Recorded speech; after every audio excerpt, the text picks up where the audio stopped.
Doctor Yunus সরকারকে আমি বা আপনি পছন্দ করি আর না করি, কিন্তু আলোচনা এবং তর্ক বিতর্কের দিক থেকে ডক্টর ইউনূস সরকার বাংলাদেশের অন্য যে কোনো তত্ত্বাবধায়ক সরকারের চেয়ে অনেক বেশি আলোচিত, সমালোচিত এবং বিতর্কিত। এই জায়গায় কি আপনি একমত কিনা? দেখেন, শুরু থেকেই এই সরকার আসাটার মধ্যেও একটা ভিন্ন ব্যাপার ছিল। কখনো কখনো বলা হয়েছে যে বৈষম্য বিরোধী ছাত্র আন্দোলন, বাংলা বসন্ত, তারপর বিপ্লব, গণ অভ্যুত্থান, নানান কিছুর পর কিছু সত্য যখন সামনে আসতে শুরু করলো, তখন এর পেছনে যে গভীর রাজনীতি কথাগুলো আছে, সে গভীর রাজনীতিগুলো সামনে আসলো। কিন্তু রাজনীতির মনে হয় বাপকেও ছাড়ে না। রাজনীতি এখন এতটা জটিল অবস্থার তৈরি হয়েছে, যেই জটিলতার মুখে ডক্টর ইউনূস সরকারকে নিশ্চয়ই এখন ভেবে চিনতে পদক্ষেপ নিতে হচ্ছে। তার সবচেয়ে বড় জায়গাটি হলো আওয়ামী লীগ এবং বিএনপি। জামাতে ইসলামী তাদের কৌশলগত দিক থেকে অনেকটা এগিয়ে আছে আমি বলবো, কারণ হচ্ছে তারা যেই কৌশলী চুপচাপ নীরব নিরিবিলি ভূমিকা নিয়েছে, এই নীরব নিরিবিলি ভূমিকা তাদেরকে অন্তত বিতর্ক থেকে বাইরে রেখেছে, নাম্বার ওয়ান। নাম্বার টু হচ্ছে জামাত স্বাধীনতা বিরোধী সংগঠন, জামাত মুক্তিযুদ্ধের বিরোধী সংগঠন, ৭১-এর রাজাকার বা এই ধরনের বিষয়গুলো থেকে জামাত এখন আলোচনার ঊর্ধ্বে। এইসব যেই জামাতের যে বিষয়গুলো মুখোমুখি হতে হয়েছে স্বাধীনতা পরবর্তী সময়ে, সেই বিষয়গুলো যেন কোথায় এখন আছে বা নাই এরকম একটা সিচুয়েশন। কেন? কারণ আলোচনায় হঠাৎ চলে এসছে আওয়ামী লীগ এবং বিএনপি, এবং আওয়ামী লীগ বিএনপি ভাই ভাই এমনটাও অনেকেই ভাবতে চাই।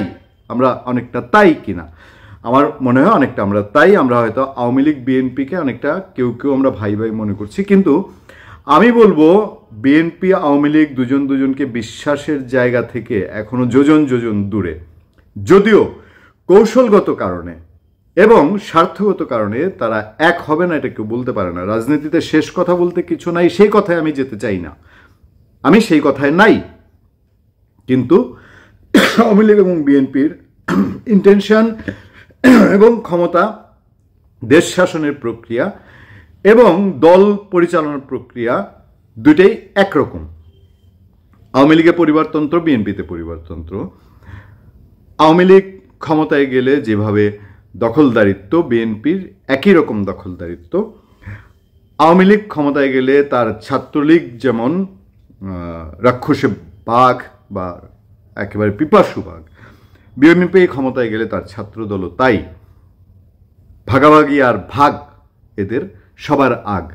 এরা সবার আগে এটা চায়, এটা চিন্তা করে, এবং কখন কোথায় কোনটা দখল করা যায়, কোথায় কিভাবে চলা যায়, এইটা একটা ট্রেডিশন অন্তত আমরা অতীত পর্যন্ত দেখে এসেছি। এখন এইবার কিছু পরিবর্তন অনেকেই আশা করেছিল, কিন্তু সেই পরিবর্তনের আশায় গুড়েবালি হয়েছে প্রথম 3 দিনেই, যেটা বিএনপিকে ভাবতে অনেক বাধ্য করেছে, এবং বিএনপি হাইকমান্ড সেটার দায়িত্ব নিতে চায়নি, স্ট্রং হয়েছে। এরপর আসুন এবার নির্বাচনী পরিপ্রেক্ষিত। যখন উপদেষ্টারা অনেকেই সংস্কার আগে নির্বাচন পরে, বিচার আগে তো নির্বাচন পরে, তখন বুঝতে আর বাকি নাই নির্বাচন কত দূরে। নির্বাচন যে দূর হতে পারে, 2, 4, 5 বছর লাগতে পারে, এই আলোচনা অনেকের মধ্যে আছে। এই থাকার ফলে আওয়ামী লীগ বিএনপি দুটার কাছাকাছি আসার কোনো সুযোগ তৈরি হয়েছে কিনা, এবং সেই কারণে এখন ডক্টর ইউনূস সরকারকে আরও বেশি রকম নানান প্রশ্নের মধ্যে পড়তে হচ্ছে কিনা, এবং ডক্টর ইউনূস সরকারকে আরও বেশি ভেবেচিন্তে চলতে হচ্ছে কিনা। অনেকেই বলার চেষ্টা করছেন যে উপদেষ্টারা অনেকেই থাকতে চান না। তারা বলছেন এই অর্থে যে নির্বাচন দিয়ে চলে গেলে তাদের কোনো সমস্যা নেই, তারা বেতন ভাতা যা হয় তাতে করে চলতে তাদের প্রবলেম হয়, এরকমও কোনো মিডিয়ায় বা সোশ্যাল মিডিয়ায় খবর এসছে। এই পরিস্থিতিতে আওয়ামী লীগ এবং বিএনপি, বা বিএনপি যদি আওয়ামী লীগকে ছাড় দেয়, বা আওয়ামী লীগ যেই সহানুভূতির সুরে এখন তারেক রহমানকে, যারা 15 বছর 17 বছর গালি ছাড়া ধুলাবালি ধানদুব্বা কিছু দেয় নাই, তারা এখন যখন তারেক রহমানকে সাহেব বলে মানকা চিপায় পড়ে, তখন বিএনপিও যদি একটুখানি মনে করে রাজনীতির প্রয়োজনে রাজনীতি করি, একটু রাজনীতির দরকার, বা তারেক রহমানকে দেশে আনার জন্য আওয়ামী লীগের মতো একটা সংগঠন যদি একটু নীরব থাকে, তাহলে সমস্যাটা কোথায়? সেই জায়গায়